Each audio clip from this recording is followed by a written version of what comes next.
자,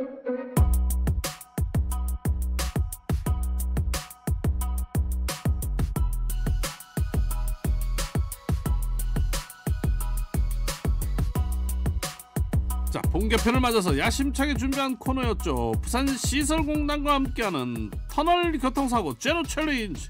부산의 터널을 만나는 시간입니다. 부산 터널이 아니고요, 부산의 터널입니다. 예. 오늘 윤산 터널 그 세 번째 이야기 함께합니다. 임가연 리포터입니다. 안녕하세요. 안녕하세요. 리포터 예. 임가연입니다. 반갑습니다. 자, 이제 윤산 터널 그동안 저희가 무척이나 강조해드리지 않았습니까? 네. 어떤 얘기를 또 준비하셨나요?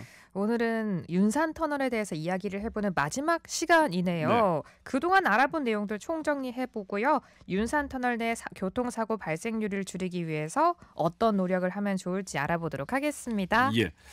사고 발생률이 최근에 좀 증가세를 보이고 있다는 점이 좀 안타까운 터널 아니겠습니까? 그렇죠. 예. 부산시설공단에서 자체 집계한 교통사고 발생 건수를 기준으로 2021년에는 164건의 교통사고가 예. 발생했고요. 2022년에는 108건, 그리고 2023년에는 76건으로 점차 감소하는 추세를 보였습니다. 하지만 작년인 2024년에는 85건으로 소폭 증가를 했고요. 예. 윤산터널 교통사고 제로 챌린지 방송을 진행했던 지난주 금요일 오후 4시 40분 정도에도 윤산터널 내에서 교통사고가 발생했다는 제보가 우리 방송국으로 접수가 됐습니다. 윤산터널을 지나는 시민분들은 오늘 방송 내용을 잘 참고하셔서 안전운전하시길 바랍니다. 자, 다시 한번 복습을 해보죠. 예. 윤산터널에서 사고가 많이 발생하는 구간은 어디였나요? 대부분의 사고가 부곡동 방향에서 그렇죠. 발생하고 예. 있습니다. 회동교차로에서 장전동 상행방면 터널의 경우 반드시 자신이 가고자 하는 행선지를 잘 보고 차로를 이용해야 하는데요. 장전 지하차도를 따라서 상정터널을 그대로 통과해서 화명동 방향으로 갈 경우는 1차로, 그리고 장전동으로 빠져나오려 하는 경우 2차로를 이용해야 합니다. 그렇습니다. 그러니까 2차로로 진입을 하면 밑 바닥에 그 색깔이 있거든요. 네. 속도 줄여서 천천히 이제 2차로로 가시면 되는데 1차로로 막 가다가 갑자기 2차로로 끼어들게 해서 아유. 부곡나들목 쪽으로 해서 장전동 가려고 하시는 네. 분들은 사고의 위험이 굉장히 큽니다. 그 빠져나가는 안내 구간이 좀 짧다라는 그 지적도 있고, 맞습니다. 예, 실제로 구간이 한 100여 미터에 불과하죠. 그렇죠. 윤산터널 북구 화명동 방향 금정구 부곡동 쪽 진출부 길이가 100여 미터에 불과합니다. 예. 출퇴근 시간대에는 지금도 이제 퇴근 시간대인데 이 부곡교차로에서 신호 대기 중인 차량들이 길게 꼬리를 무는 데다 옆 차로에서 끼어들기까지 빈번해서 정체로 인한 추돌 사고가 잇따르고 있습니다. 그리고 반대의 경우에 대해서도 우리 청취자분이 의견을 보내주셨잖아요. 제가 예. 한번 전해드리겠습니다. 4466 청취자는요. 터널에 진입하기 전 2차로로 진입을 했다가 차량 정체 때문에 1차로로 차로를 변경하는 경우에도 사고 발생의 위험이 크다고, 그렇네요. 차로 변경을 절대 해서는 안 된다, 이런 의견을 주셨는데요. 예. 실제로 윤산터널의 경우 차량 정체가 심한 2차로에 비해서 1차로가 주행하는 차량이 많지 않기 때문에 대부분의 차들이 규정 속도에 가까운 속도로 운행을 하고 있잖아요. 예.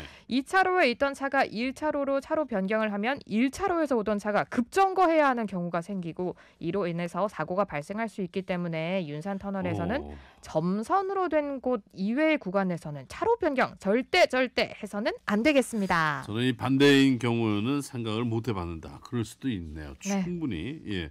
지난 시간에도 언급이 됐지만은 이미 다 지어진 터널을 다시 뭐 어떻게 설계를 할 수가 있는 맞아요. 상황이 아니기 때문에 운전자분들이 겪는 어려움과 시설 개선, 뭐 여러 가지 올바른 운전 문화 이런 것들로 좀 막아야 되지 않을까요? 맞습니다. 예. 제가 부산에서 윤산터널을 종종 이용하는 택시 기사분을 만나서 주행 경험담을 예. 들어봤어요. 여기서 윤산터널 교통사고 제로 챌린지에 대한 해답을 들을 수 있었습니다. 함께 들어보시죠. 그러니까 요 차선이 두 개 있거든. 윤산터널에 차선이 두 개가 있는데 제 생각인데 2차선으로 가면 그 2차선으로 들어가는 입구가 1차선에서 확 꺾어져야 된다. 1차선으로 들어가면 확 꺾어져야 된다.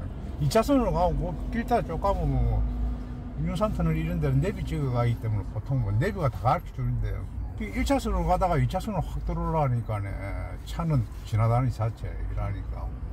윤산터널도 1차선으로 가면 아무 문제 없습니다. 1차선으로 지가 빨리 가겠다, 뭐 일부라도 차 한 대라도 빨리 가겠다 생각하니까 그렇지. 네, 정리를 좀 하자면은 윤산터널 안에서 어떻게든 빨리 좀 가려고 하다 보니까 사고가 발생하는 것 같다라는 의견을 주셨고 2차로만 가면 아무런 문제가 없다. 예. 윤산터널 안에 규정 속도가 어떻게 되죠? 윤산터널의 전체 제한 속도는 시속 80km로 제한되어 있지만 사고 다발 구간인 윤산터널 입구부터 금정 방향 부곡 진출 램프 구간은 시속 70km로 제한이 되어 있습니다. 예. 이렇게 규정 속도를 준수하는 것이 가장 기본적인 필요한 일인데 2차로 쪽으로 해서 부곡 나들목으로 빠져나가려는 분들은 규정 속도가 70km라고 해도 더 속도를 줄여야 네, 돼요. 맞습니다. 부산시설공단은 윤산터널 화명방향 진출부 부곡교차로의 신호 체계 개선을 검토를 하고 있는데요. 이 관계기관과 협의해서 실효성 있는 방안을 마련하기 위해서 노력 중입니다. 이에 발맞춰서 우리 운전자들이 안전수칙을 지켜주신다면 교통사고를 예방하는 데 더 큰 도움이 될 것 같아요. 윤산터널에서 운전자들이 하지 말아야 할 행동들에 대해서도 한번 알아보겠습니다. 부산시설공단 터널관리팀 김영국 팀장입니다. 터널 내에서는 규정 속도를 반드시 준수해야 하는데 운전 중에 휴대폰 사용하고 차선 변경 등 금지되어 있습니다. 특히 이제 부곡 방향 진출로가 약 1,500m 지점에 위치해 있어서 교차로 신호 영향으로 차량 정체가 자주 발생할 수 있는데요. 전방의 주시를 좀 철저히 해주셨으면 합니다. 만약에 전방 차량이 정차를 하면 즉시 비상경고등을 작동시켜서 후방 차량이 안전하게 정차할 수 있도록 유도를 좀 부탁드립니다. 제가 지난 시간에 저는 그 윤산터널 들어갈 때 항상 비상등을 켜고 들어가는 말씀을 드렸는데 그것도 하나의 방법일 것 같아요. 아예 맞습니다. 그냥 좀 가다 보면 막혀 있으려니 생각하고 속도를 줄이는 게 제일 안전하고 좀 마음 편하지 않을까 하는 생각이 드는데요. 이 앞에 막혀 있으면 비상등을 즉시 켜는 게 굉장히 위험을 방지해 주는 그런 방법이죠. 그렇죠. 특히 윤산터널 부곡 방향 진출 램프에서 적색 신호가 켜져 있는 시간이 약 2분 정도나 되기 때문에 이 상습 정체가 발생하잖아요. 출퇴근 시간대에 윤산터널의 정체가 심한 경우에는 지난주 우리 퀴즈로 알려드렸던 번영로 오륜터널을 이용해서 우회할 수도 있으니까 참고하시기 바랍니다. 그렇죠. 그 안에서 터널 안에서 깜깜한 데서 그냥 기다리고 있느니 차라리 조금 돌아가더라도 오륜터널 쪽으로 해서 구서동으로 가는 게 훨씬 좋지 않을까 하는 생각이 드는데 요즘 들어서 부쩍 그 휴대폰을 보는 운전자들이 너무 많다는 생각이 드는데요. 이게 급정거에 또 급출발의 원인이 되지 않습니까? 그렇죠. 전방 차량이 정차를 하면 즉시 비상등을 작동시켜서 후방 차량에게 알려주는 우아하고 품위 있는 운전 문화를 우리가 함께 만들어가면 좋겠습니다. 끝으로 부산시설공단 터널관리팀 김영국 팀장이 운전자분들에게 전하는 당부의 말 함께 듣고 오겠습니다. 현재 저희 시설공단뿐만 아니라 부산시, 건설본부, 경찰청 등 여러 관계기관들하고 협력해서 윤산터널의 교통사고 예방을 위해서 안전한 주행환경 개선에 지금 힘쓰고 있습니다. 하지만 시설 개선만으로는 이제 사고 예방에 한계가 좀 있기 때문에 운전자분들의 협조가 좀 절실한 상황입니다. 전방 주시, 급제동 금지, 비상경고등 작동, 운전안전 수칙을 철저히 준수해 주시면 사고를 예방하는 데 큰 도움이 될 것 같습니다. 부산시설공단은 윤산터널을 이용하는 모든 분들에게 안전하게 운행할 수 있도록 최선을 좀 다하겠습니다. 네. 자, 오늘의 퀴즈 이제 정답을 말씀드려야 될 시간인데요. 임가연 리포터가 준비를 했죠. 네, 제가 정답을 발표하도록 하겠습니다. 윤산터널 입구에는 구간 단속 카메라가 설치되어 있다. 이것이 O인지 X인지 묻는 문제였는데요. 정답은 O 되겠습니다. 좀 더 자세하게 저도 한쪽만 돼 있나? 아니면은 뭐 양쪽 다 안 돼 있나? 뭐 이런 생각도 했었거든요. 왜 O인지 좀 설명해 주시죠. 윤산터널 입구에는요. 과속을 막기 위한 구간 단속 카메라가 설치가 되어 있습니다. 구간 단속 구간은 윤산터널부터 산성터널까지 이어지고요. 규정 속도는 회동동에서 화명동 방향의 경우 시속 70km, 그리고 반대 방향인 화명동에서 회동동 방향은 시속 80km로 설치가 되어 있습니다. 예. 이 구간 단속 구간이 있어서 속도를 많이 내지는 못하더라도 전방 주시 잘 하시고요. 정체가 생기면 비상등을 켜서 우리 뒷차에게 꼭 알려주시는 품위를 보여주시기 바랍니다. 특히 회동동에서 부곡 빠져나가는 그 길목에서의 네. 예, 비상등 사용 잘 좀 해주시기 바랍니다. 왜냐하면 서로가 서로의 안전을 지키는 방법 맞아요. 아니겠습니까? 예.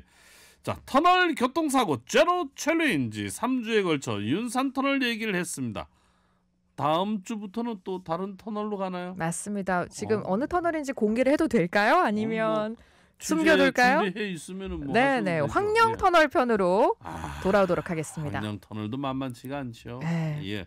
자, 지금까지 임가현 리포터였습니다. 오늘 말씀 고맙습니다. 고맙습니다. 감사합니다. 네.